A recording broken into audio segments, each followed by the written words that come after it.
नमस्कार फ्रेंड्स, स्वागत है आपका अपने YouTube चैनल गोरीजा Study.9 पे। आज हम मध्यकालीन भारत के इतिहास में महमूद गोरी की कंप्लीट बायोग्राफी को समझेंगे। महमूद गोरी जिसने भारत पर कई बार आक्रमण किया और जिसके प्रमुख युद्ध हैं तराइन का प्रथम युद्ध, तराइन का द्वितीय युद्ध और चंदावर का युद्ध। इन युद्धों में इसने भारत पर मुस्लिम शासन की स्थापना कर दी थी। इससे पहले भारत पर कई इस्लामी आक्रमण हुए, यानी महमूद गोरी से पहले मोहम्मद बिन कासिम जिसने 712 में भारत पर पहला इस्लामी आक्रमण किया या सफल इस्लामी आक्रमण किया था। इसके बाद महमूद गजनवी भारत पर आया और उसने भारत में लूटपाट की तथा उसने भारत के मंदिरों को तोड़ दिया था। उसने प्रत्येक मंदिर पर आक्रमण किया और उसकी मूर्ति को तोड़ दिया था। इस कारण महमूद गजनवी को मूर्ति भंजक आक्रमणकारी के रूप में जाना जाता है। इसके बाद इससे पहले यानी महमूद गोरी से पहले जितने भी आक्रमणकारी आए भारत पर, यानी महमूद गोरी से पहले जितने भी इस्लामी आक्रमणकारी भारत पर आए, उनका केवल एक ही उद्देश्य था, भारत से धन लूटना और भारत में इस्लाम धर्म का प्रचार करना। उनका उद्देश्य भारत पर स्थायी रूप से शासन करना नहीं था। लेकिन महमूद गोरी जो महमूद गजनवी के बाद भारत पर आक्रमण करने आया, इसका मुख्य उद्देश्य भारत में इस्लाम धर्म का प्रचार प्रसार करने के साथ साथ भारत का धन लूटना और भारत पर अपने साम्राज्य का विस्तार करना था। यानी मुस्लिमों का शासन स्थापित करता है महमूद गोरी। ठीक है, महमूद गोरी ने भारत में सबसे पहले मुस्लिम शासन की नींव डाली थी। इससे पहले जितने भी आक्रमणकारी आए, उनका उद्देश्य केवल भारत का धन लूटना और इस्लाम धर्म का प्रचार करना था। लेकिन महमूद गोरी ने भारत में स्थायी रूप से मुस्लिमों का शासन स्थापित किया था। यानी महमूद गोरी जब वापस जाता है, उसकी मृत्यु हो जाती है गजनी जाते समय, लेकिन उसने यहां पर अपना स्थायी शासन स्थापित कर दिया अपने गुलामों के सहारे। इसका गुलाम कुतुबुद्दीन ऐबक और बख्तियार खिलजी। कुतुबुद्दीन ऐबक ने दिल्ली सल्तनत की स्थापना की थी। गुलाम वंश या दास वंश, एक अन्य नाम मामलुक वंश की स्थापना की थी महमूद गोरी के गुलाम कुतुबुद्दीन ऐबक ने। आज हम महमूद गोरी की कंप्लीट बायोग्राफी को समझेंगे। शुरुआत करते हैं। महमूद गोरी, महमूद गोरी का कंप्लीट नाम क्या था?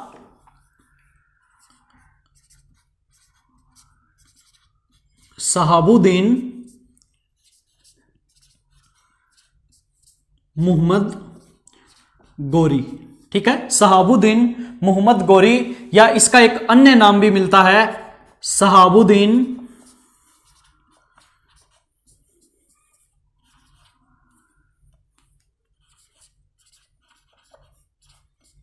मोहम्मद बिन साम। शहाबुद्दीन मोहम्मद बिन साम या शहाबुद्दीन मोहम्मद गोरी, जिसको हम मध्यकालीन भारत के इतिहास में मोहम्मद गोरी के नाम से जानते हैं। आज हम इसकी कंप्लीट बायोग्राफी को समझेंगे और शुरुआत करते हैं कि किस प्रकार मोहम्मद गोरी ने भारत पर इस्लाम धर्म का स्थायी शासन स्थापित किया था। अब देखिए, हम मैप के द्वारा समझते हैं कि जिस समय मोहम्मद गोरी ने, यानी 12वीं शताब्दी का अफगानी सेनापति या अफगानी शासक था महमूद गोरी, जिसने भारत पर आक्रमण किया था। ठीक है, इसका पहला आक्रमण हुआ 1175 में। इसने पहला आक्रमण किया था मुल्तान पे। अब हम मैप के द्वारा समझते हैं कि महमूद गोरी ने किस प्रकार भारत में प्रवेश किया या भारत पर किस प्रकार इसने पहला आक्रमण किया था। यह है अफगानिस्तान का गजनी साम्राज्य। अफगानिस्तान का गजनी साम्राज्य, जहां से आया था महमूद गजनवी। ठीक है, महमूद गजनवी के बाद आया था महमूद गोरी। ये जो अफगानिस्तान में गजनी साम्राज्य है, इसी के अंतर्गत यानी इसी के अधीन एक प्रांत था जिसका नाम क्या था? गौर प्रांत। ठीक है, अफगानिस्तान में गजनवी प्रांत यानी गजनवी साम्राज्य के अंतर्गत या गजनवी साम्राज्य के अधीन एक प्रांत था गौर प्रांत। और महमूद गोरी से पहले इस कंप्लीट गजनी साम्राज्य का संस्थापक या फिर गजनी साम्राज्य की सीमा या गजनी साम्राज्य को चलाने वाला कौन था? महमूद गजनवी, जो भारत में आया था। ठीक है, गजनी साम्राज्य का जो शासक था वो कौन था? महमूद गजनवी। और इसी के अधीन गजनी साम्राज्य के अधीन एक छोटा सा प्रांत था गौर प्रांत। ठीक है, गौर प्रांत। अब देखिए, यह है पाकिस्तान का पेशावर, सियालकोट और मुल्तान। ठीक है, अब हम यहां पे देखते हैं कि भारत में जिस समय महमूद गौरी आया उस समय कहां पर कौन कौन शासक कर रहा था, इसके बायोग्राफी में यानी इसने जो जो युद्ध किए उनसे संबंधित हम देखते हैं। भारत के राजस्थान में अजमेर और दिल्ली का शासक था पृथ्वीराज चौहान।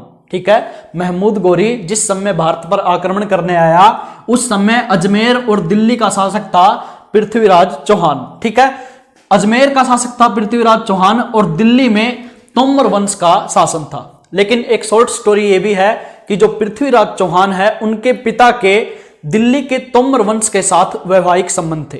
ठीक है, तोमर वंश के साथ वैवाहिक संबंध थे, इसी कारण अजमेर और दिल्ली में दोनों जगह का शासन किसके हाथ में था? पृथ्वीराज चौहान के। और यूपी में कन्नौज में एक वंश चल रहा था, गहड़वाल वंश। ठीक है, गहड़वाल वंश का शासक कौन था?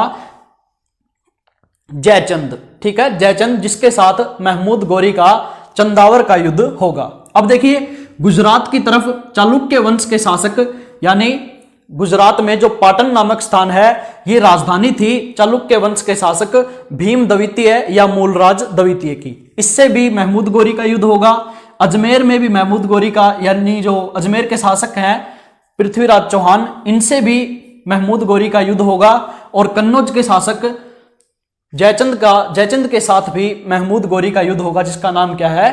चंदावर का युद्ध। अब समझिए, अब हम समझते हैं जो गजनी साम्राज्य है यानी गजनी साम्राज्य में गौर साम्राज्य या गौर राजवंश है ये किस प्रकार अस्तित्व में आया। क्योंकि गौर जो राजवंश है इससे पहले गजनी साम्राज्य में कौन सा वंश था? महमूद गजनवी का जो वंश था समानी वंश, इससे पहले इसका शासन था। ठीक है, गौर राजवंश से पहले गजनी साम्राज्य में महमूद गजनवी के जो पिता थे उनका शासन था। ठीक है, अब आगे समझिए, महमूद गजनवी की मृत्यु के बाद महमूद गजनवी जिसने भारत पर 17 बार आक्रमण किए थे, उसकी मृत्यु के बाद गजनी साम्राज्य को चलाने वाला ऐसा कोई शासक नहीं आया जिसने गजनी साम्राज्य को अच्छे से चलाया हो। ठीक है, महमूद गजनवी के बाद इसका जो भतीजा था महमूद गजनवी का मसूद गाजी या मसूद गजनवी, इसने भारत पर कई बार आक्रमण किए थे, लेकिन यह भारत में कन्नौज तक पहुंचने के बाद राजपूतों के जाल में फंस जाता है और राजपूतों ने इसकी हत्या कर दी थी। ठीक है, महमूद गजनवी के बाद जो इसका उत्तराधिकारी था मसूद गजनवी या मसूद गाजी की जिसने उपाधि धारण की थी, वो आक्रमण करने आया था भारत पर। पहले आक्रमण में उसको सफलता मिली, लेकिन बाद में वो राजपूतों की चाल में फंस जाता है और उसकी हत्या हो जाती है। ठीक है, बाद में जो महमूद गजनवी अंतिम आक्रमण के समय 1027 में महमूद गजनवी, हम बात कर रहे हैं महमूद गजनवी की, लेकिन ये कौन है? महमूद गौरी। महमूद गजनवी जो महमूद गौरी से पहले आक्रमण करने आया था भारत पर। ठीक है, देखिए, जब महमूद गजनवी ने 17 बार भारत पर आक्रमण किए थे तो 17वां जो आक्रमण था वो था 1027 का आक्रमण। ठीक है, जाटों के विरुद्ध। वो युद्ध करने के बाद जब वो वापस लौट रहा था तो उसने अपने द्वारा विजित जो क्षेत्र थे उस पर अपने भतीजे मसूद और कुछ अपने सूबेदारों को यहां का शासन संभालने के लिए दे दिया था। ठीक है, ये क्षेत्र जो पाकिस्तान का क्षेत्र था इसको अपने सूबेदारों को दे दिया था तथा 1030 में महमूद गजनवी की मृत्यु हो जाती है। ठीक है, मृत्यु होने के बाद महमूद गजनवी के वंश में ऐसा कोई शासक नहीं बचता जो गजनी को संभाल सके। ठीक है, गजनी के शासन को यानी गजनी के साम्राज्य को अच्छे से संभाल सके ऐसा कोई शासक नहीं बचा। उसी समय जो गौर प्रांत था, गजनी साम्राज्य के अधीन एक छोटा सा प्रांत था गौर प्रांत। इसी में एक वंश का उदय होता है जिसका नाम क्या है? संसबानी वंश। संसबानी वंश। संसबानी वंश का उदय होता है और ये गौर प्रांत अपने आप को स्वतंत्र कर लेता है संसबानी वंश के साथ ही। अब देखिए, जो गौरी राजवंश है, गौरी राजवंश का ही अन्य नाम क्या है? संसबानी वंश और इसकी स्थापना कौन करता है? अलाउद्दीन हसन। अलाउद्दीन हसन इसकी स्थापना करता है गौरी राजवंश या संसबानी वंश की। इसने अलाउद्दीन हसन ने कंप्लीट गजनी साम्राज्य को जला दिया था। अलाउद्दीन हसन कौन थे? महमूद गोरी के चाचा। महमूद गोरी के चाचा थे कौन?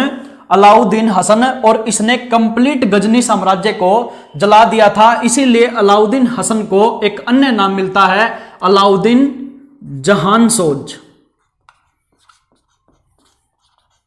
अलाउद्दीन जहानसोज यानी जहानसोज संसार को जलाने वाला। ठीक है, संसार को जलाने वाला जहानसोज, अलाउद्दीन जहानसोज, जो कौन थे? महमूद गोरी के चाचा। ठीक है, महमूद गोरी जहानसोज का क्या लगता था? भतीजा। अब देखते हैं हम महमूद गोरी के परिवार के बारे में, या जो ये संसबानी वंश है ये इस अस्तित्व में किस प्रकार आया। ठीक है, शुरुआत से समझ लिया। जो गजनी साम्राज्य था इसके अधीन था छोटा सा एक प्रांत, गौर प्रांत, और इस गौर प्रांत के नाम पर ही कौन सा वंश उभर कर आता है? गौरी राजवंश।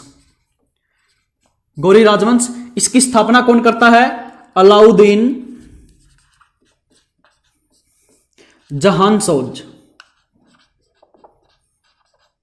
अलाउद्दीन जहानसोज, क्योंकि जहानसोज इसको क्यों कहा जाता है? पहले इसका नाम होता है अलाउद्दीन हसन, बाद में इसका नाम पड़ता है अलाउद्दीन जहानसोज, क्योंकि इसने कंप्लीट गजनी साम्राज्य को जला दिया था और जो महमूद गजनवी के वंशज थे उनको हराकर अपना जो गौरी राजवंश था इसकी स्थापना की थी। इसी कारण इसको अलाउद्दीन जहानसोज का नाम मिलता है। और ये अलाउद्दीन जहानसोज चाचा होता है किसका? महमूद गोरी का। ठीक है, अब देखिए अलाउद्दीन जहानसोज का एक पुत्र होता है जिसका नाम क्या होता है? सैफुद्दीन जहानसोज या सैफुद्दीन गोरी। ठीक है, सैफुद्दीन गोरी। और इसी अलाउद्दीन जहानसोज के दो भतीजे होते हैं। भतीजे कौन कौन से? ग्यासुद्दीन गोरी। गोरी नाम क्यों लगता है? क्योंकि ये वंश राजवंश कौन सा है? गौरी राजवंश। ग्यासुद्दीन गोरी और शहाबुद्दीन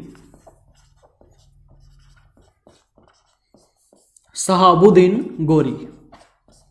ठीक है, ग्यासुद्दीन गोरी और शहाबुद्दीन गोरी, यही शहाबुद्दीन है जिसको हम आज पढ़ेंगे, जिसका कंप्लीट नाम क्या है? शहाबुद्दीन महमूद बिन शाम, या हम क्या नाम लेते हैं? शहाबुद्दीन मोहम्मद गोरी। ठीक है, अब देखिए अलाउद्दीन जहानसोज ये बार बार युद्ध करता रहा सल्जूकों से। सल्जूक कौन थे? सल्जूक थे तुर्की राजवंश के लोग। ठीक है, तुर्की राजवंश के लोग थे जिनसे युद्ध चल रहा था अलाउद्दीन जहानसोज का। अलाउद्दीन जहानसोज की मृत्यु के बाद इस गौरी साम्राज्य का शासक कौन बनता है? सैफुद्दीन, जो किसका पुत्र होता है? अलाउद्दीन जहानसोज का। ठीक है, अलाउद्दीन हसन या अलाउद्दीन जहानसोज का। ये सैफुद्दीन केवल 1 वर्ष शासन करता है। किस पर? गौर प्रांत पर या गौरी राजवंश को 1 साल के लिए संभालता है। इसकी हत्या कर देते हैं भाला मारकर कुछ लोग। ठीक है, इसकी मृत्यु के बाद महमूद गोरी का बड़ा भाई ग्यासुद्दीन गोरी गौरी राजवंश को संभालता है या गौरी साम्राज्य की गद्दी पर बैठता है। ठीक है, इस ग्यासुद्दीन गोरी ने शहाबुद्दीन गोरी यानी महमूद गोरी को अपना क्या बना लिया? सेनापति। और इस सेनापति यानी महमूद गोरी ने अपने बड़े भाई ग्यासुद्दीन गोरी की सहायता की साम्राज्य के विस्तार में, यानी ये वफादार सेनापति के रूप में रहा। बाद में ग्यासुद्दीन गोरी ने कंप्लीट गजनी साम्राज्य को अपने अधिकार में ले लिया, या फिर शहाबुद्दीन गोरी की मदद से या महमूद गोरी की मदद से ग्यासुद्दीन गोरी ने कंप्लीट गजनी साम्राज्य को अपने अक्षेत्र में ले लिया। और 1173 में शहाबुद्दीन मोहम्मद गोरी को गौरी साम्राज्य का क्या बना दिया? शासक। ठीक है, और स्वयं कंप्लीट गजनी साम्राज्य का अधिकार क्षेत्र संभाल लेता है। समझ में आया? ग्यासुद्दीन गोरी जो महमूद गोरी का बड़ा भाई होता है, ये अपने छोटे भाई महमूद गोरी यानी शहाबुद्दीन महमूद गोरी की सहायता से कंप्लीट गजनी को या गजना को जीत लेता है और अपने छोटे भाई को 1173 में गोरी यानी गोरी प्रांत जो है गोरी राजवंश को संभालने के लिए दे देता है और खुद चला जाता है गजनी में। ठीक है, कंप्लीट गजनी की गद्दी यानी बीच के क्षेत्र में जाकर शासक बन जाता है। यहीं से 1173 में जो महमूद गोरी है शासक बनने के बाद भारत की तरफ अपना ध्यान आकर्षित करता है। अब देखिए महमूद गोरी का जन्म कब हुआ? 1149 में। 1149 इतिहासकारों को इसकी एग्जैक्ट जो तारीख है ये पता नहीं है, लेकिन इतिहासकारों के अनुमान के अनुसार 1149 में महमूद गोरी का जन्म हुआ था। और जो ये अलाउद्दीन हसन है इसने कंप्लीट गजनी साम्राज्य को जलाया था 1148 में जलाकर गोरी राजवंश की स्थापना की थी। ठीक है, अब हम समझते हैं आगे। 1149 में महमूद गोरी का जन्म हुआ। इसके बाद 1173 में ये क्या बना? राजा गोरी साम्राज्य का या गोरी प्रांत का। ठीक है, और इसका बड़ा भाई ग्यासुद्दीन गोरी किसका राजा बन जाता है? कंप्लीट गजनी साम्राज्य का।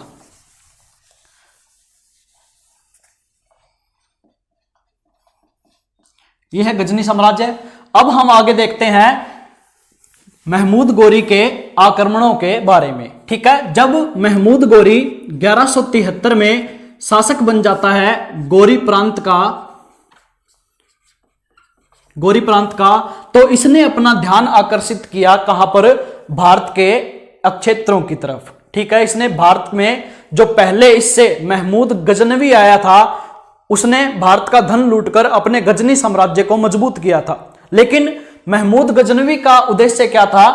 भारत का धन लूटकर भारत में इस्लाम धर्म का प्रचार करके वापस अपने साम्राज्य गजनी साम्राज्य को मजबूत बनाना। ठीक है, लेकिन महमूद गोरी का जो उद्देश्य था आक्रमण करने का वो कुछ और ही था। ठीक है, ये संतुष्ट नहीं हुआ गोरी प्रांत से और इसने चाहा कि क्यों न भारत जो देश है इसके प्रांतों में मुस्लिम साम्राज्य की स्थापना की जाए। ठीक है, इसका उद्देश्य धन न लूटकर साम्राज्य विस्तार करने का था।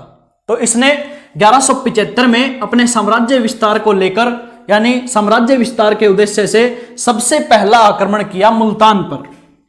गजनी से पहला आक्रमण, गजनी है यहां पर, गजनी से सबसे पहला आक्रमण कहां पर किया? मुल्तान पर। ठीक है, सबसे पहला आक्रमण किया मुल्तान को और इसमें इसको मिली जीत। ठीक है, मुल्तान विजय। 1175 में इसने मुल्तान विजय किया यानी अपने साम्राज्य को कितना बना लिया? इतना। ठीक है, फिर इसने सेकंड आक्रमण किया 1178 में। 1178 में पाटन जो कहां पर है? गुजरात में, जो राजा भीम द्वितीय की क्या थी? राजधानी भीम द्वितीय, जिसका अन्य नाम क्या है? मूलराज द्वितीय पर। ठीक है, 1178 में पाटन गुजरात में, और ये पाटन राजधानी थी किसकी? मूलराज द्वितीय की। मूलराज द्वितीय। ठीक है, मूलराज द्वितीय की राजधानी या इसका अन्य नाम क्या था? भीम द्वितीय। पाटन पर आक्रमण किया। इस समय भीम द्वितीय शासन संभालता था कंप्लीट गुजरात का और इसकी राजधानी थी पाटन। भीम द्वितीय माना जाता है कि ये अल्पवयस्क थे। ठीक है, ये कंप्लीट वयस्क नहीं थे या अभी राजा बनने के योग्य नहीं थे, क्योंकि इनके पिता मूलराज की मृत्यु हो चुकी थी और इनका सहयोग करती थी इनकी माता नायिका देवी। नायिका देवी, जिसको इतिहास में साहसी महिला के नाम से जाना जाता है। नायिका देवी और मूलराज द्वितीय यानी नायिका देवी के बेटे थे भीम द्वितीय या मूलराज द्वितीय, ये एक ही व्यक्ति का नाम है। इन दोनों मां बेटों ने मिलकर महमूद गोरी को पराजित कर दिया था। ठीक है, ये इतने साहसी थे, यानी मूलराज द्वितीय और नायिका देवी इनकी माता ने अपने साहस से, इनका युद्ध हुआ 1178 में। कहां पर? माउंट आबू पर्वत की तलहटी में। माउंट आबू पर्वत की तलहटी में महमूद गोरी और मूलराज द्वितीय इनका सहयोग कर रही थी इनकी माता नायिका देवी। इनके बीच युद्ध हुआ जिसमें मूलराज द्वितीय ने पराजित कर दिया था महमूद गोरी को। ठीक है, इसमें पराजित होकर महमूद गोरी वापस भाग गया था अपने देश। ठीक है, गजनी में वापस लौट गया था इस युद्ध के बाद। फिर महमूद गोरी को पता चला, यानी गुजरात के रास्ते से, गुजरात और राजस्थान के रास्ते से भारत को विजित करना, यानी कन्नौज पर महमूद गोरी का जो सबसे पहला उद्देश्य था भारत पर आक्रमण करके जीतने का, वो था कन्नौज को जीतने का। क्योंकि उस समय कन्नौज पर जो शासक बैठता था वो सबसे धनवान माना जाता था और सेंटर में बैठता था। इसी कारण महमूद गोरी ने भी ये चाहा कि मैं भी कन्नौज पर आक्रमण करके उसको जीतूं। लेकिन इससे पहले उसको इस तरफ चौहान वंश के राजा पृथ्वीराज चौहान से लड़ना पड़ता और इस साइड पाटन के भीम द्वितीय से। तो इसने सोचा कि अजमेर और पाटन के रास्ते को छोड़कर हम जाते हैं पंजाब के रास्ते से। ठीक है, पंजाब के रास्ते से भारत में जाएं और अधिकार करना, इसका किस पर अधिकार करना इसका उद्देश्य था, कन्नौज पर। ठीक है, अब देखिए पाटन में आक्रमण करने के बाद हार, यानी पाटन पर जब इसने आक्रमण किया महमूद गोरी ने, इसके बाद ये हार जाता है, यानी मूलराज द्वितीय ने इसको हरा दिया था और ये अपने वापस लौट जाता है गजनी या गौर प्रांत में। ठीक है, फिर वापस आता है ये सियालकोट के रास्ते से। ठीक है, सियालकोट के रास्ते से आता है और सबसे पहले विजित करता है पेशावर को, पेशावर को जीतता है, उसके बाद जीतता है सियालकोट को। ठीक है, और उसके बाद ये पंजाब के रास्ते से भारत में प्रवेश करता है। ये जीतता कब है, 1175 से 1178 से 1186 के बीच, 1178 से 1186 के बीच महमूद गोरी ने पेशावर, सियालकोट, पंजाब का भटिंडा और कई क्षेत्रों को जीत लिया था। ठीक है, 1178 से 1186 के बीच महमूद गोरी ने पेशावर, सियालकोट और भटिंडा को जीत लिया था। इससे पहले इसने 1175 में मुल्तान पर विजय प्राप्त कर ही ली थी। अब जब ये भटिंडा पहुंचता है तो भटिंडा और हरियाणा में, भटिंडा, हरियाणा, दिल्ली और अजमेर यानी राजस्थान में शासन होता है चौहान वंश के राजा पृथ्वीराज तृतीय या पृथ्वीराज चौहान का। ठीक है, जब ये भटिंडा पहुंचता है तो अपना एक पत्र भेजता है पृथ्वीराज चौहान के पास और कहता है या तो आप इस्लाम की अधीनता स्वीकार कीजिए या फिर आ जाइए त्राइन के क्षेत्र में युद्ध करने के लिए। ठीक है, अब इसका युद्ध होता है महमूद गोरी का पृथ्वीराज चौहान, जो चाहमान या चौहान वंश के राजा थे, जिनका कंप्लीट नाम पृथ्वीराज चौहान या पृथ्वीराज तृतीय है। ठीक है, 1191 में हरियाणा के क्षेत्र में कदम रखते ही वह पहुंच जाता है महमूद गोरी और पृथ्वीराज चौहान को अपना पत्र भेज देता है। इस पत्र को पाकर पृथ्वीराज चौहान अपने 2 लाख सैनिकों को लेकर, जिसमें पैदल सैनिक, घुड़सवार तथा हाथी शामिल थे, उनको कंप्लीट लेकर पहुंच जाता है त्राइन नामक क्षेत्र में। ये त्राइन कहां पर है, करनाल में। त्राइन जिसको त्रावड़ी भी कहते हैं, जो कहां पर है, करनाल में। और युद्ध होता है त्राइन का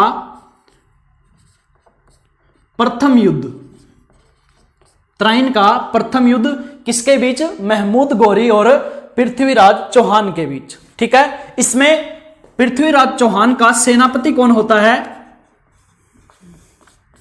तोमर वंश का एक व्यक्ति जिसका नाम क्या, गोविंद राय, गोविंद राय, जो क्या होता है, तोमर वंश का सामंत, तोमर वंश का एक सामंत, जो क्या होता है, पृथ्वीराज चौहान का सेनापति। क्या नाम होता है, गोविंद राय। ठीक है, गोविंद राय ने यानी सेनापति को भेज दिया था पृथ्वीराज चौहान ने, और इसी सेनापति ने, क्योंकि तोमर वंश जो है ये तोमर वंश का सेनापति था और तोमर वंश के साथ पृथ्वीराज चौहान के पिता के क्या थे, वैवाहिक संबंध, यानी विवाह हुआ था दिल्ली में तोमर वंश के शासकों की बेटी के साथ। और ये तोमर वंश का सामंत भेजा था इन्होंने गोविंद राय को पृथ्वीराज चौहान के सेनापति के रूप में। ठीक है, इसी सेनापति ने, गोविंद राय ने, जो महमूद गोरी था इसको पराजित कर दिया था। ठीक है, और इसने, गोविंद राय ने भाला मारा था किसको, महमूद गोरी को, और ये जा गिरा था घोड़े से नीचे। ठीक है, घोड़े से नीचे गिर पड़ा था। इसके बाद जब ये पराजित हो गया महमूद गोरी त्राइन के प्रथम युद्ध में, तो इसी के यानी महमूद गोरी के गुलामों ने उसको उठाया और वो इसकी जान बचाकर भाग गए थे। ठीक है, 1191 में यह प्रथम युद्ध हुआ था। इस पर पृथ्वीराज चौहान बहुत प्रसन्न हुए, यानी हमारे सेनापति ने ही किसका सामना किया, महमूद गोरी इस्लामी शासक का, और उसको हरा दिया यानी पराजित करके भगा दिया। इसमें गलती क्या की, त्राइन के प्रथम युद्ध में गलती ये की कि जो ये गोविंद राय था पृथ्वीराज चौहान का सेनापति, इसने पीछा नहीं किया किसका, इस्लामी सेना का या मुस्लिम आक्रमणकारी महमूद गोरी का। ठीक है, इन्होंने पीछा नहीं किया और इनको हराकर ये वापिस लौट गए। लेकिन इतिहास में जो महमूद गोरी है यह ऐसा शासक है जिसने अपनी पराजय को अपने जीत के हिसाब से लिया। ठीक है, इसने अपनी पराजय की ठेस अपने दिल पर न लगने दी और इसने पराजय को विजय के रूप में बदला।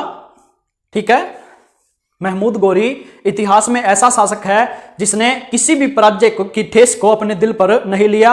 इसने प्रत्येक पराजय को अपना कदम बनाया आगे विजय की तरफ। ठीक है, इसने अपनी पराजय को एक सबक के रूप में लिया और आगे बढ़ने की शिक्षा ली। इसने फिर से तैयारी की, यानी गौर प्रांत में जाकर 1 वर्ष तक लगातार तैयारी की आक्रमण करने की, अपनी सेना को मजबूत किया, अपने गुलामों को और प्रशिक्षण दिया तथा 1 वर्ष की तैयारी के बाद फिर से ये वापस आता है उसी क्षेत्र में, तरावड़ी जो करनाल में है उसी क्षेत्र में 1 वर्ष के बाद 1192 में फिर से हाजिर हो जाता है। लेकिन अपने वाले जिन्होंने पृथ्वीराज चौहान ने एक बार उसको परास्त कर दिया था, तो ये नहीं सोचा कि दोबारा भी आक्रमण हो सकता है, और उन्होंने कोई ऐसी तैयारी नहीं की, यानी सेना को संगठित करने का कोई ऐसा कार्य नहीं किया था। एक बात और, यहां पर शासक था पृथ्वीराज चौहान दिल्ली और अजमेर में। ठीक है, दिल्ली और अजमेर में किसका शासन था, पृथ्वीराज चौहान का।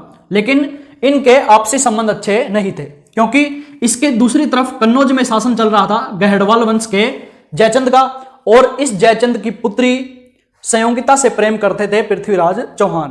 पृथ्वीराज चौहान और संयोगिता का आपसी प्रेम होने के कारण पृथ्वीराज चौहान ने संयोगिता के स्वयंवर से उसको उठा लिया था और दिल्ली जाकर प्रेम विवाह कर लिया था। इस कारण कन्नौज के शासक यानी गहड़वाल वंश के शासक जयचंद ने दूसरी बार जो त्राइन का युद्ध हुआ इसमें पृथ्वीराज चौहान की कोई सहायता नहीं की थी। इससे पहले जो त्राइन का प्रथम युद्ध था इसमें इसको अन्य लोगों की सहायता मिली थी। ठीक है, एक बात और है, जो कश्मीर में इस तरफ शासन चल रहा था कुछ अन्य वंश का, उन्होंने भी महमूद गोरी को भारत पर आक्रमण करने के लिए आमंत्रित किया था। ठीक है, देखिए त्राइन का दूसरा युद्ध हुआ, त्राइन का द्वितीय युद्ध, त्राइन का द्वितीय युद्ध हुआ, यानी फिर से महमूद गोरी त्राइन के क्षेत्र में आ गया और उसने फिर से एक बार पत्र भेजा पृथ्वीराज चौहान के पास। अब की बार कहा कि या तो इस्लाम धर्म को स्वीकार करके मेरी अधीनता स्वीकार करें, नहीं इस बार आपका अच्छा हाल नहीं होगा। लेकिन फिर से पृथ्वीराज चौहान अब की बार स्वयं भी अपने 2 लाख सैनिकों के साथ फिर से आ गए। ठीक है, लेकिन एक बात और है कि जो महमूद गोरी था इसने अपनी सेना को प्रशिक्षित कर लिया था, और जो तुर्की में गुलाम थे इसकी सेना में लगभग तुर्की के गुलाम थे, जो माना जाता है कि तुर्की के गुलामों को इतना प्रशिक्षण दिया जाता था कि वो किसी भी हार को विजय में बदल देते थे। ठीक है, यानी अपने जान पर खेलकर किसी भी हार को जीत में बदल देते थे। तो इसके पास महमूद गोरी के पास तुर्की के गुलामों की सेना थी, और इसमें जो सबसे मेन गुलाम होते हैं, इसके अच्छे गुलाम होते हैं जो सेनापति के रूप में होते हैं, वो कौन कौन, कुतुबुद्दीन ऐबक और बख्तियार खिलजी। ठीक है, ये भी इसी की सेना में होते हैं जो बाद में भारत पर सल्तनत काल की नींव रखते हैं। ठीक है, अब फिर त्राइन का युद्ध होता है, यानी तरावड़ी के क्षेत्र में दोनों की सेना आमने सामने होती है। लेकिन इस युद्ध में सबसे जो बैड लक की बात है, पृथ्वीराज चौहान का बैड लक था कि इसका सेनापति गोविंद राय मारा गया।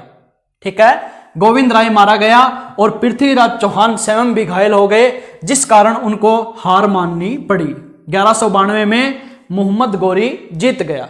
अब इसका एक और पहलू भी बनता है कि जो कन्नौज का गहड़वाल वंश का शासक था जयचंद, अगर ये दोनों आपस में दुश्मन ना होते तो भारत पर मुस्लिमों का जो 700 साल का यानी गुलाम वंश जो कई सदियों तक चला, उसकी स्वतंत्रता में भारत नहीं रहता। अगर ये दोनों एक होते तो भारत पर इस्लाम धर्म का प्रभाव इतना नहीं होता, या इस्लाम धर्म के लोग भारत पर अपना स्थायित्व या अपना शासन स्थापित नहीं करते। लेकिन इन दोनों की आपसी दुश्मनी ने भारत को लगभग 700 साल के मुस्लिम शासन की स्वतंत्रता में धकेल दिया। ठीक है, और 1192 में चाहमान वंश के राजा पृथ्वीराज चौहान की हार हो जाती है, और गोविंद राय जो इसका सेनापति था, तोमर वंश का सामंत, इसको बंदी बना लिया जाता है, ये मारा जाता है, और पृथ्वीराज चौहान को बंदी बना लिया जाता है। माना यह जाता है कि 1192 के बाद कुछ समय तक पृथ्वीराज चौहान को अजमेर का शासक बनाया गया महमूद गोरी की अधीनता में।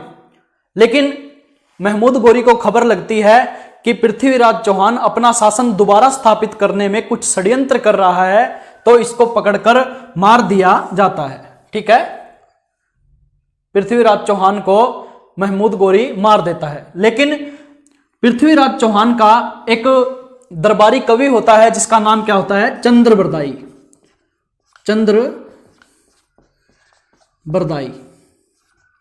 ठीक है, चंद्रबरदाई का एक लेख है जिसका नाम क्या है? पृथ्वीराज रासो। इसमें यह माना जाता है, चंद्रबरदाई ने अपने पृथ्वीराज रासो में लिखा है कि पृथ्वीराज चौहान को महमूद गोरी ने बंदी बनाकर गजनी ले गया था। ठीक है, महमूद गोरी पृथ्वीराज को गजनी ले गया था और वहां पर कुछ समय के लिए रखा। लेकिन जब पता चलता है चंद्रबरदाई को कि वहां पर गजनी में है, तो चंद्रबरदाई भी स्वयं कहां पर जाता है? गजनी में। क्योंकि ये दोनों, वैसे ये चंद्रबरदाई पृथ्वीराज चौहान का दरबारी कवि था, लेकिन ये दोनों आपस में क्या थे? मित्र। ठीक है, तो अपने मित्र के लिए, पृथ्वीराज चौहान के लिए चंद्रबरदाई जाता है कहां पर? गजनी। ठीक है, गोरी प्रांत में। और वहां पर चंद्रबरदाई महमूद गोरी को जाकर बताते हैं कि पृथ्वीराज चौहान को शब्द भेदी बाण चलाना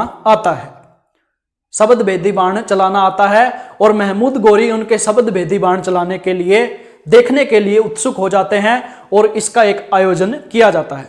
ठीक है, तो जब ये आयोजन होता है तो महमूद गोरी बोलते हैं कि मान लो चिड़िया की आंख को बींदना है शब्द बाण से। ठीक है, यानी शब्द जो भी कोई आवाज आएगी उसको शब्द के रूप में लिया जाता है, और उसकी आवाज की दिशा में जाता है तीर मारने के लिए। इसको बोलते हैं शब्द भेदी। ठीक है, जहां से शब्द निकलेगा वहीं से तीर उसकी तरफ जाएगा। ठीक है, तो शब्द भेदी बाण चलाने का आयोजन होता है। तो महमूद गोरी बोलते हैं कि आप कहां पर तीर चलाइए? चिड़िया पर। लेकिन जो चंद्रबरदाई है ये एक श्लोक बोलता है पृथ्वीराज चौहान के लिए। ठीक है, यानी सुल्तान खड़ा है उस पर तीर चलाया जाए। जब श्लोक बोलता है तो पृथ्वीराज चौहान समझ जाते हैं कि तीर किस पर चलाना है? महमूद गोरी पर। ठीक है, और शब्द भेदी बाण से पृथ्वीराज चौहान ने महमूद गोरी को मार दिया था। लेकिन इतिहासकार इस बात पर सहमत नहीं है। ठीक है, क्योंकि 1192 में अगर पृथ्वीराज चौहान ने महमूद गोरी को मार दिया था, तो 1194 में जो चंदावर का युद्ध हुआ वो किसने किया? बाद में 1206 में जो गुलाम वंश की स्थापना की थी, क्योंकि 15 मार्च 1206 को मृत्यु हुई थी महमूद गोरी की, वो किस प्रकार हुई? इस कारण इतिहासकार इस बात पर सहमत नहीं है। ठीक है, माना यह जाता है कि जब पृथ्वीराज चौहान को जयपुर का शासक बनाया था महमूद गोरी ने अपनी अधीनता में, तो उस समय एक सिक्का चला था जिसकी एक तरफ घोड़ा और मोहम्मद बिन साम, सहाबुद्दीन मोहम्मद बिन साम, एक तरफ घोड़ा और सहाबुद्दीन मोहम्मद बिन साम, और दूसरी तरफ क्या लिखा था? एक बैल का निशान बनाकर नीचे लिखा था पृथ्वीराज चौहान। यानी अधीनता में शासन किया तो दोनों के नाम से सिक्के चले थे। ठीक है, अब आगे देखिए। तो इसका निचोड़ यही है कि पृथ्वीराज चौहान को मार दिया था किसने? महमूद गोरी ने। क्योंकि अजमेर का जब शासक बना दिया था तो नीचे ही नीचे षड्यंत्र रच रहा था कौन? पृथ्वीराज चौहान। अब आगे देखते हैं। तराइन के युद्ध में, यानी तराइन के दूसरे युद्ध में जिसने सहायता की थी कन्नौज के गहड़वाल वंश के शासक जयचंद ने उसी के खिलाफ 2 वर्ष बाद फिर से महमूद गोरी आक्रमण करने आ गया। ठीक है, इसको भी यही बोला गया कि आप भी अधीनता स्वीकार करें या फिर युद्ध के लिए तैयार हो जाएं, क्योंकि कन्नौज पर शासन करना यानी मध्य भारत पर शासन करके कंप्लीट भारत को अपने वश में करना एक उद्देश्य था किसका, महमूद गोरी का। क्योंकि कन्नौज पर शासन करने वाले राजा को उस समय का कंप्लीट भारत का राजा माना जाता था। ठीक है, और कन्नौज पर कौन सा वंश था, गहड़वाल वंश। ठीक है, 1194 में यानी त्राइन के दूसरे युद्ध के 2 वर्ष बाद अगला युद्ध होता है चंदावर का युद्ध। चंदावर का युद्ध किसके बीच, गहड़वाल वंश के शासक जयचंद और मोहम्मद गोरी के बीच। त्राइन के द्वितीय युद्ध में पृथ्वीराज चौहान की मदद नहीं की थी किसने, जयचंद ने, और पृथ्वीराज चौहान मारा गया। तो बाद में कन्नौज पर आक्रमण करके उसको हासिल करना मोहम्मद गोरी के लिए बिल्कुल आसान हो जाता है, और इस युद्ध में जयचंद को हरा दिया जाता है या पराजय हो जाती है जयचंद की और इसको मार दिया जाता है। ठीक है, यहीं से जो 1192 का त्राइन का द्वितीय युद्ध है, इसमें दिल्ली और अजमेर पर शासन कर लिया था किसने, यानी दिल्ली और अजमेर किसके कब्जे में हो गया था, मोहम्मद गोरी के, और यहीं से भारत पर मुस्लिम शासन की नींव रखी जाती है। इससे पहले भारत पर मुस्लिम शासन की जो स्थायी शासन है उसकी नींव नहीं रखी जाती, लेकिन 1192 का जो द्वितीय युद्ध है त्राइन का, उसमें मुसलमानों के स्थायी शासन की शुरुआत हो जाती है, और 1194 में चंदावर यानी कन्नौज भी नियंत्रण में आ जाता है किसके, महमूद गोरी के। ठीक है, ये थे महमूद गोरी के मुख्य युद्ध, प्रमुख युद्ध कौन कौन से। 1175 में इसने अधिकार कर लिया था मुल्तान पर। ठीक है, 1178 में युद्ध हुआ इसका भीम द्वितीय, उनकी माता का नाम क्या था, नायिका देवी, उनके साथ युद्ध हुआ, इसमें पराजय हो जाती है। इसके बाद 1191 में इसका युद्ध होता है त्राइन का प्रथम युद्ध, जिसमें हार जाता है मोहम्मद गोरी। 1192 में इसका युद्ध होता है त्राइन का द्वितीय युद्ध, और इसमें जीत होती है मोहम्मद गोरी की और पृथ्वीराज चौहान हार जाते हैं। यहीं से शुरुआत होती है भारत पर मुस्लिम शासनकर्ताओं की। ठीक है, मुस्लिम शासन की स्थायी शुरुआत कहां से होती है, 1192 के त्राइन के द्वितीय युद्ध से, और लगभग 700 साल तक भारत मुस्लिम शासकों की प्रतंत्रता में रहता है। किसके कारण, जयचंद और पृथ्वीराज चौहान की दुश्मनी के कारण।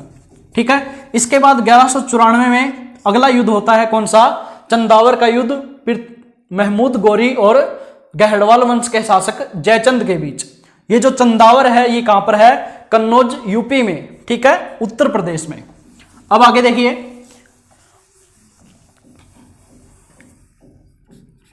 पृथ्वीराज चौहान की मृत्यु के बाद, ठीक है, यानी मोहम्मद गोरी ने कन्नौज, दिल्ली, अजमेर यहां पर अधिकार कर लिया था, तो मध्य में आने के बाद कंप्लीट भारत पर इसका शासन करना नॉर्मल यानी आसान हो गया। और इसके सेनापति थे कौन कौन, कुतुबुद्दीन ऐबक और बख्तियार खिलजी, दो सेनापति थे कौन, कुतुबुद्दीन ऐबक और बख्तियार खिलजी महमूद गोरी के दो सेनापति थे। इसके बाद यानी चंदावर के युद्ध के बाद कुतुबुद्दीन ऐबक और बख्तियार खिलजी ने महमूद गोरी के शासन को बढ़ाने में, ठीक है, महमूद गोरी के साम्राज्य विस्तार में महत्वपूर्ण भूमिका निभाई कुतुबुद्दीन ऐबक और बख्तियार। अब देखिए, जब दिल्ली और कन्नौज यानी सेंटर का जो हिस्सा है ये जब महमूद गोरी के नियंत्रण में आ जाता है, जब ये महमूद गोरी के नियंत्रण में आता है तो कुतुबुद्दीन ऐबक और बख्तियार खिलजी जो सेनापति होते हैं किसके, महमूद गोरी के, इन्होंने साम्राज्य के विस्तार में यानी इस्लामी साम्राज्य के विस्तार में महत्वपूर्ण भूमिका निभाई। ठीक है, जब सेंटर का हिस्सा जब इनके हिस्से में आ गया तो बाकी का हिस्सा यानी बाकी के प्रदेशों को विजित करना इनके लिए आसान बात हो गई। बख्तियार खिलजी ने जो यूपी है इसके आसपास के क्षेत्र यानी यूपी के पूर्व की तरफ जाना शुरू कर दिया और बिहार में बिहार तथा बंगाल के हिस्सों को जीतना शुरू कर दिया। महमूद गोरी का सेनापति या गुलाम कुतुबुद्दीन ऐबक दक्षिण भारत पर इस्लामी शासन की पताका फहराने के लिए चल पड़ता है और बख्तियार खिलजी ने जो कन्नौज के पूर्वी तरफ है यानी यूपी की पूर्वी तरफ बिहार और बंगाल में एक शासन करता होता है सेन वंश का, उसका नाम क्या होता है, लक्ष्मण देव। ठीक है, यानी बख्तियार खिलजी ने यूपी के पूर्वी तरफ बंगाल और बिहार पर आक्रमण कर दिया और वहां के राजा सेन वंश के राजा लक्ष्मण देव को पराजित करके वहां पर नालंदा विश्वविद्यालय को जला दिया। ठीक है, नालंदा विश्वविद्यालय को किसने जलाया?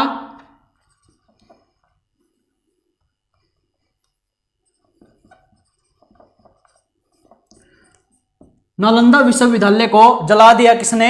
बख्तियार खिलजी ने। और उस समय जो नालंदा विश्वविद्यालय था, जिस समय इसको जलाया गया, ये नालंदा विश्वविद्यालय बौद्ध धर्म की शिक्षा का प्रसिद्ध केंद्र था। ठीक है, बौद्ध धर्म की शिक्षा का प्रसिद्ध केंद्र था बिहार में स्थित नालंदा विश्वविद्यालय। इस नालंदा विश्वविद्यालय की स्थापना किसने करवाई थी? कुमारगुप्त ने। गुप्त वंश के शासक कुमारगुप्त ने नालंदा विश्वविद्यालय को बनाया था और इसमें अनेक ग्रंथ पढ़े हुए थे, अनेक पांडुलिपियां पड़ी हुई थी, औषधि से संबंधित भी अनेक ग्रंथ थे जिनको जला दिया था किसने?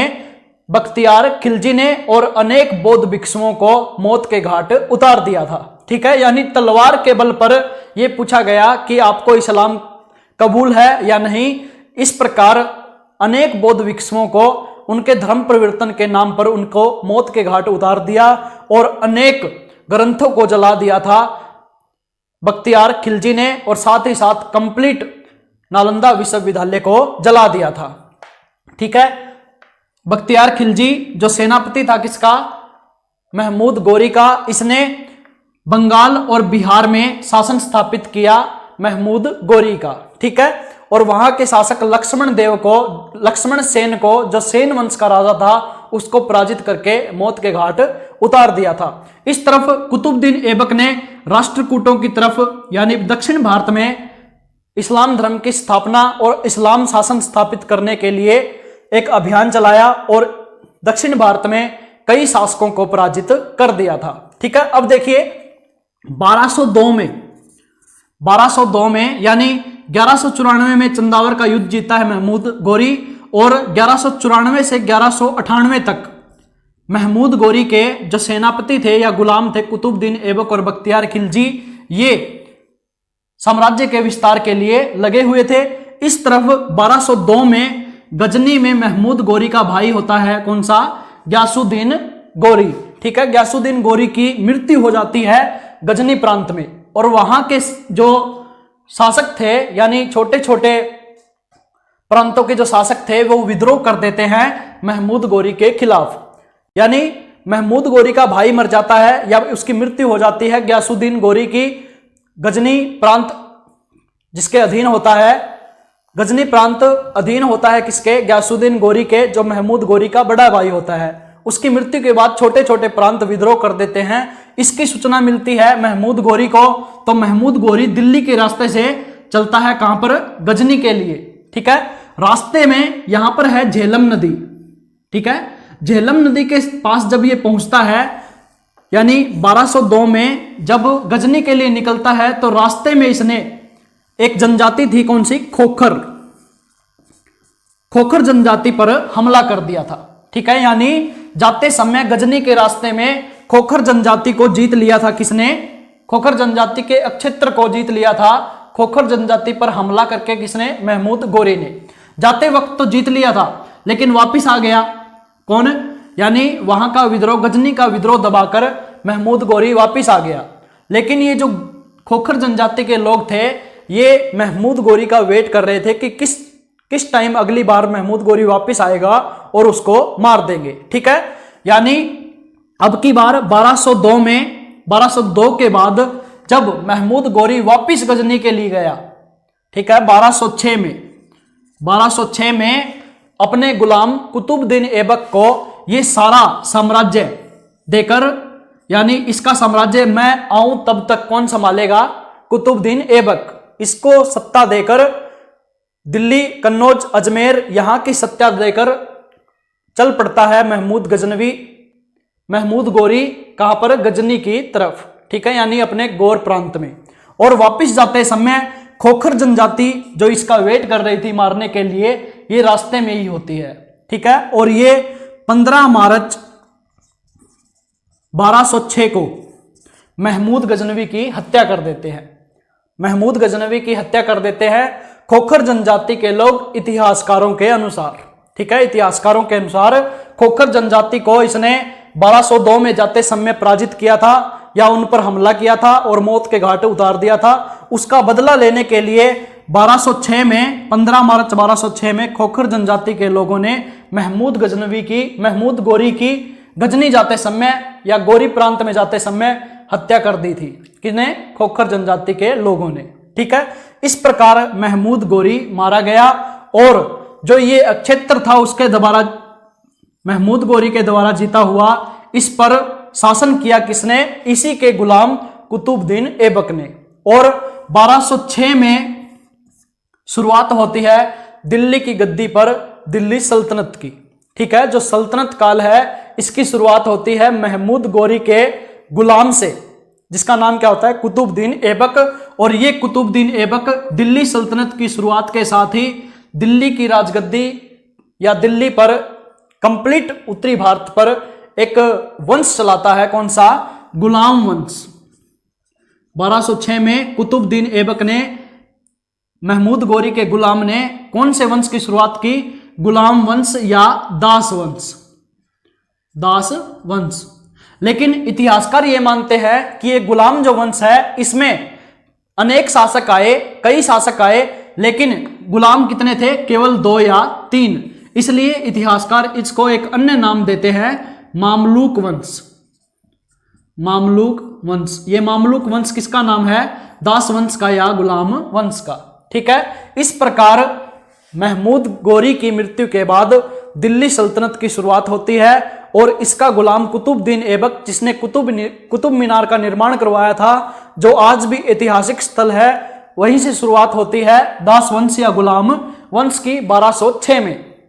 यह है महमूद गोरी की कंप्लीट बायोग्राफी। यानी महमूद गोरी ने भारत पर कई आक्रमण किए। वो अपने आक्रमण में, यानी जहां पर आक्रमण करता, अगर जीत मिलती तो बहुत अच्छी बात, अगर हार होती तो वो उसे अगले स्टेप के लिए रखता, ठीक है। उसने किसी भी हार को अपने दिल पर ठेस के रूप में नहीं लिया, बल्कि उसने एक स्टेप समझा अपने आप में सुधार करने का। इसी प्रकार हमारी जो आम जिंदगी है इसमें भी ऐसे ही कार्य होते हैं कि कई बार जो व्यक्ति है, कोई भी व्यक्ति मानो, जब कोई बड़ी हार होती है तो हम उसको एक लॉस के रूप में लेकर या ठेस के रूप में लेकर बैठ जाते हैं, आगे बढ़ने का प्रयास नहीं करते। लेकिन अगर हम महमूद गोरी से एक छोटी सी शिक्षा लें कि प्रत्येक हार को एक स्टेप के रूप में लें तो हम भी आगे बढ़ सकते हैं, ठीक है। महमूद गोरी की बायोग्राफी से एक बात हमें यही समझ आती है कि किसी भी हार को या किसी भी बड़े लॉस को एक स्टेप के रूप में लेना चाहिए, एक ठेस के रूप में नहीं। यह है कंप्लीट बायोग्राफी महमूद गोरी की।